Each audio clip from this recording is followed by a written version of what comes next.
श्री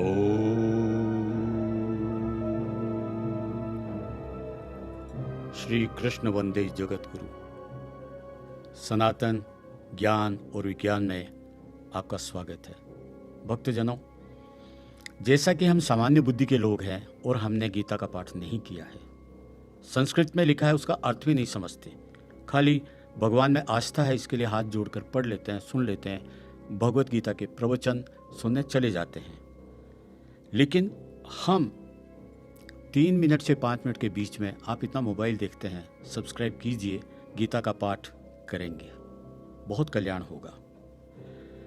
हम प्रथम अध्याय का दूसरा श्लोक सुनते हैं और फिर उसका हिंदी रूपांतरण। दूसरा श्लोक है, दृष्ट्वा तु पांडवानिकम व्यूढ़म दुर्योधनस्तदा आचार्यमुपसंगमे राजा वचनम ब्रवीत।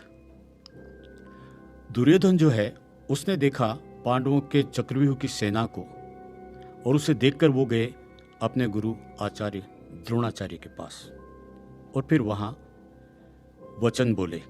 ये हुआ दूसरा श्लोक, उसका अर्थ ज्ञान और अब विज्ञान। सनातन ने नक्षत्रों को संज्ञा दी, सोम मंगल बुध इस तरीके से शुक्र वगैरह, और सोने की लंका, ययाति का मणियों का महल, राम सेतु, भगवान राम का पुष्पक विमान, ये सब जब हम सुनते हैं तो बहुत पहले से ज्ञान नहीं होने से लोग समझते हैं कि ये तो कल्पना है, कपोल कल्पना है।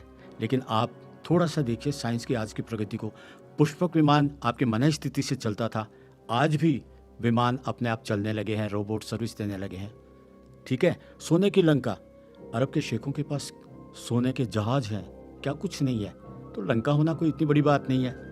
और ययाति राजा के जो मणियों के महल हैं, ये सब मौजूद रहे हुए हैं। जिस पर तर्क किया जा सके वो मूर्ख द्वारा लिखा हुआ नहीं है।